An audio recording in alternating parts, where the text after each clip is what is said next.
Halo para pecinta manhwa, tanpa basa-basi lagi Mimin akan melanjutkan cerita sang prajurit terkuat yang menjadi bos gangster. Pada part 13 ditunjukkan fakta Dokyong yang masih hidup telah diketahui oleh musuhnya.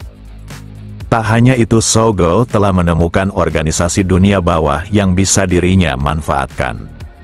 Di hari berikutnya saat cuaca tidak bersahabat dengan turunnya hujan deras. Di sana terlihat Kolonel Seo yang tak pernah menduga jika Taesan akan berada di bawah kendali Oyama. Tak hanya itu, mereka mengambil salah satu jari Sungmin dengan mudah, menunjukkan jika Oyama lebih ganas dari perkiraannya. Kolonel Seo merasa bertahan di dunia bawah tidaklah bagus, dan dia bisa tersedot ke dalam permainan ini sekaligus menghadirkan lawan yang sulit. Siapa sangka alasan Kolonel Seo di tempat ini demi menunggu putrinya, bahkan dia dimarahi karena sedang merokok.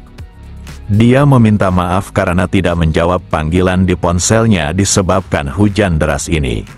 Saat dia meminta putrinya untuk duduk di sampingnya, gadis itu menolaknya karena tak menyukai bau rokok. Putrinya bahkan harus membuka jendela agar dia bisa bernapas dengan baik. Di saat yang sama Sogo tiba-tiba saja datang dan berada di samping putrinya. Kedatangannya membuat Kolonel Seo sangat murka. Gadis ini terkejut dan tampak ketakutan melihat orang di sampingnya. Kemudian Sogo meraih tangannya sambil memintanya tidak takut karena dia adalah teman ayahnya. Meski sekarang belum bisa dikatakan seperti itu, tapi sebentar lagi mereka akan menjadi teman akrab. Kolonel Seo hanya berusaha menahan amarahnya karena putrinya tidak boleh melihat sisi iblisnya. Gadis ini segera melepaskan tangannya karena perlakuan itu sangatlah lancang. Sambil mencoba tersenyum, Kolonel Seo meminta putrinya untuk tenang. Tak ada yang peduli dia khawatirkan karena orang itu benar-benar temannya. Lalu Kolonel Seo menanyakan bagaimana bisa Sogo datang kepadanya. Lalu Sogo menegaskan jika Oyama datang karena informasi yang dibocorkan Kolonel Seo terkait Taesan sehingga sudah wajar datang menemuinya. Sogo juga meminta maaf kepada putrinya karena dia tiba-tiba ingin membicarakan mengenai sebuah pekerjaan kepada ayahnya. Kolonel Seo mengerti, tapi pembicaraan mereka sebaiknya tidak di dekat putrinya. Mereka pun keluar dengan Kolonel Seo yang harus menerima tubuhnya kehujanan. Lalu dia mengeluarkan senjatanya sambil meminta Sogo tidak bermain-main dengan dirinya jika tak ingin mati. Walau Oyama sangat kuat di Jepang, tapi di tempat ini berbeda dan baginya Sogo hanyalah seorang gangster, bukannya seorang pro. Sogo tertawa karena Kolonel Seo berbicara layaknya si palsu dalam Taesan. Dia juga telah mencari informasi tentangnya, serta proyek yang sedang dijalankannya. Lalu Kaito menggores pisaunya ke mobil Kolonel Seo, menunjukkan sebuah ancaman. Jika dia peduli pada putrinya, maka Kolonel Seo setidaknya tidak bersikap seperti ini. Sogo merasa mereka harus berteman karena memiliki musuh yang sama. Kolonel Seo mengerti dan hal itu merupakan tawaran menggiurkan, tapi kenapa Oyama yang terkenal kuat membutuhkannya? Lalu Kolonel Seo mencoba merokok di tengah hujan deras itu. Kemudian Sogo meminta bawahannya untuk mendekat memayungkannya. Setelah pembicaraan mereka berjalan lancar, Sogo meminta Kaito untuk pergi. Di sela itu Kolonel Seo ingin menyampaikan sesuatu kepada Kaito. Kemudian Kolonel Seo melemparinya dengan rokoknya. Kaito segera menghindarinya, tapi Kolonel Seo memanfaatkan celah itu untuk memberinya pelajaran. Dalam waktu singkat dia merusak keseimbangan Kaito. Kaito yang tak terima akan hal itu mencoba menghunuskan belatinya, tapi usahanya dapat diatasi oleh Kolonel Seo. Dia juga menempatkan senjatanya tepat di wajah Kaito dan memberitahunya sesuatu. Jika dia berani mengancam putrinya kembali, maka dia takkan melihat dunia lagi. Tak hanya mengancam Kaito, tapi ancaman ini juga ditujukan kepada Sogo agar dia tidak berbuat seenaknya saat mereka bertemu kembali. Sementara itu Ryu masih kebingungan terkait kenyataan Dokyong palsu dan apa hubungan Oyama dan Taesan. Semakin dia memikirkannya, kepalanya serasa sulit menerimanya. Di sela itu anak buahnya tiba-tiba saja ditumbangkan. Ryu tak menyangka seseorang berani datang padanya. Dia juga baru pertama kali melihatnya karena Ryu setidaknya mengetahui para pemain di dunia bawah negara ini. Ryu merasa gorila di depannya sedang tersesat dan berakhir di dalam mulut serigala.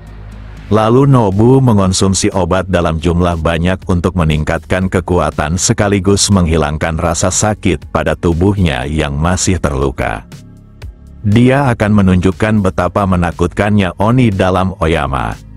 Ryu kini mengerti jika orang di depannya pasti bagian dari Oyama dan datang untuk mengacau seperti yang dilakukannya pada Taesan. Di saat yang sama Sogo mendekat dan cukup bosan karena selalu mendengar nama Taesan. Ryu tertawa karena Oyama tampaknya sangat percaya diri dengan senjata mencolok mereka. Namun Ryu tidak takut pada apapun meski berhadapan dengan pedang seperti itu. Hanya saja Sogo malah mengabaikannya dan merasa jika kursi di depannya terlalu besar untuk Ryu. Baginya kemewahan di tempat ini juga terlalu berlebihan bagi sosok yang lemah. Di sisi lain Honggu sangat terkejut akan yang dilihatnya. Dia tak paham bagaimana bisa Dokyong menjadi dua orang. Lalu Sion memberitahu jika mereka berdua kembar dan Honggu seharusnya membuka penutup mata untuk memastikannya. Honggu akan mencoba memahaminya, tapi dia akan memilih bosnya sendiri. Sambil meneteskan air mata dia menanyakan siapa yang membuat tangannya cacat seperti ini. Setelah mengetahuinya Honggu memutuskan untuk memilih Yisou sebagai bosnya. Dokyong merasa takdir sangatlah menarik karena orang yang dulunya menjadi musuh kini berada di pihak Taesan. Lalu Honggu bercerita terkait kehebatan Yisou bahwa Sion sendiri mampu mengalahkan Ryu dengan mudah. Hal itu membuat Dokyong terkesan, tapi Sion merasa jika saat itu Ryu hanya bermain-main dengannya. Tapi Honggu menegaskan jika Ryu seharusnya bukanlah lawan yang mudah. Untung saja di waktu itu Sion bisa bergerak cepat lalu mengikatnya karena mengalahkan Ryu tidaklah sesederhana yang dipikirkan orang-orang. Dulunya Georang bukanlah apa-apa tapi sekarang organisasi itu menjadi salah satu yang terbesar. Semua itu dikarenakan kepemimpinan Ryu dan dia juga merupakan mantan petinju kelas berat. Maka dari itu kemampuannya akan sangat merepotkan ditambah dengan senjata di tangannya. Ryu memiliki bakat yang hebat tapi malah berhenti sesaat mencapai level internasional dalam olahraga tersebut. Meski Ryu mendaratkan beberapa pukulannya dengan telak, tapi Nobu tetap memberikan perlawanan. Hanya saja serangan ayunan kepaknya dapat dibaca oleh Ryu.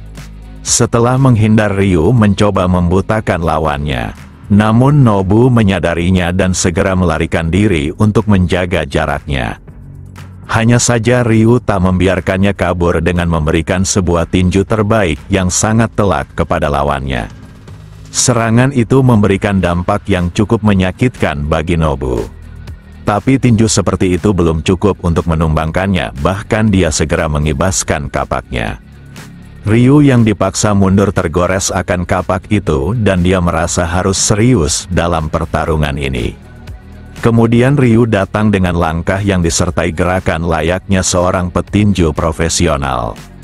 Nobu seketika menyambutnya dengan kapak miliknya, tapi Ryu terlalu gesit untuk dia atasi. Di masa lalu Ryu merupakan anak muda yang sangat bersemangat, dan hanya membutuhkan waktu 1 tahun dari peringkat terbawah menjadi bos suatu wilayah, bahkan dia juga pernah membuat Yilhak berkembang pesat. Kali ini dia berhasil membuat Nobu bertekuk lutut seakan menunjukkan keahlian tinjunya tak boleh diremehkan. Meski dihajar tapi Nobu masih tertawa karena pertarungan seperti ini sangat menyenangkan. Sementara itu Sogo datang merangkulnya karena cukup terkesan akan Ryu yang tidak mudah dikalahkan.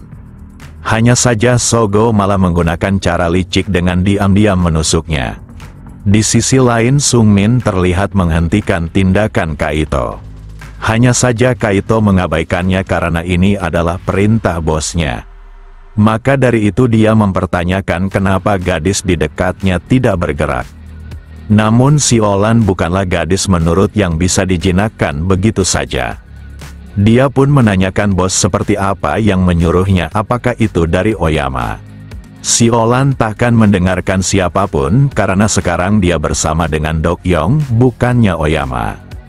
Tanpa basa-basi lagi Kaito mencoba memberikan pelajaran kepada si Olan dengan serangan tiba-tibanya.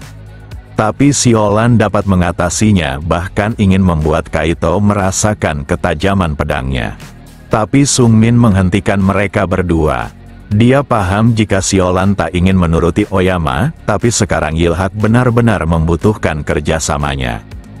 Di sela itu Yuwa mengingatkan jika dirinya bergabung dikarenakan dukungan Dok Yong. Tapi sekarang dia belum melihatnya dan apakah tindakan ini berdasarkan instruksinya. Si Olan tak mengerti kenapa seorang presdir bertingkah seperti binatang yang dirantai di lehernya. Mereka berdua berpikir jika Sung Min adalah seorang pemimpin dan tidak seharusnya menjual kebanggaannya. Sung Min paham maksud mereka tapi bukan saatnya membicarakan hal tersebut karena dia harus menyelesaikan beberapa hal terlebih dahulu sebelum menunjukkan taringnya. Maka dari itu dia ingin mereka berdua ikut dengannya, tanpa membangkang. Sementara itu pertarungan Nobu telah usai dengan dirinya yang tampak kacau. Tapi siapa sangka dia berhasil mengalahkan Ryu walau Nobu harus menggunakan obat-obatan demi meningkatkan staminanya. Saat mereka ingin pergi tiba-tiba saja Ryu memintanya berhenti.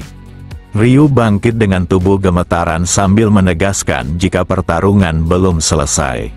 Sogo yang melihat kegigihan tersebut tertawa saking takjubnya. Dia juga telah mendengar jika Ryu memiliki sepertiga orang-orang dunia bawah sebagai anak buahnya. Tapi sekarang dia tak berdaya seperti ini, bahkan sulit untuk berdiri. Maka dari itu Sogo ingin Ryu menyadari sesuatu terkait dirinya yang selalu berada di puncak. Serigala pada umumnya merupakan binatang dengan loyalitas tinggi dan akan terus mengikuti bosnya. Tapi sekarang di mana semua anak buahnya seakan mereka hanyalah segerombolan kucing liar bukannya serigala. Ketika seorang ketua kehilangannya harismanya maka anak buahnya takkan memiliki keberanian lagi. Dengan kata lain Georang telah membuang Ryu sebagai bosnya. Kelompok kucing liar ini akan menjadi milik Oyama dan Sogo meminta Ryu berhenti bersikap arogan. Beralih ke sisi lain di mana Kaito akan beranjak pergi meninggalkan Taesan. Namun tempat ini sedikit lebih gelap dari biasanya dan perhatiannya tertuju pada bayangan yang dilihatnya. Siapa sangka Yisou telah tiba dengan menghabisi bawahan Kaito yang sedang menunggunya. Kaito yang merasa pertarungan takkan terhindarkan segera menghunuskan belatinya. Yisou mengetahui orang seperti apa Kaito dan dia sendirilah yang akan melawannya. Meski Sion sangat ingin bertarung dengan orang itu tapi bosnya ingin memangsanya sendiri. Berdasarkan informasi yang dibaca oleh Yisou, sosok seperti Kaito memiliki keunikan yang tidak merasakan rasa sakit. Saat kecil Kaito hanyalah anak yatim piatu dengan asal-usul yang tidak jelas. Setiap hari dia melakukan apapun untuk bertahan hidup. Tidak memiliki rasa sakit merupakan keberuntungannya, bahkan seringkali melukai dirinya sendiri dikala sedang bosan. Dia juga tinggal di lingkungan yang cukup keras dan merasa lebih unggul dibandingkan yang lainnya. Hanya itulah yang dipikirkan jika sosoknya adalah yang terkuat. Luka di tubuhnya menggambarkan dia tidak pernah takut menghadapi siapapun. Tanpa pikir panjang lagi Kaito segera melesat maju dengan sebuah tusukannya. Sementara itu Sion dapat melihat jika Kaito memiliki kecepatan yang tinggi dan lincah seperti musang.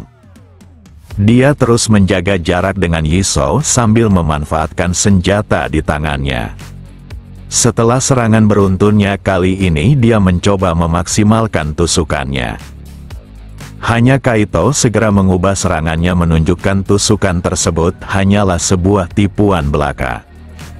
Tak hanya memiliki kecepatan serta kelincahan, tapi tubuhnya sangatlah lentur hingga dapat menyerang dengan bebas. Namun lawannya kali ini adalah Yisou, bahkan tampak tak bergeming sedikitpun.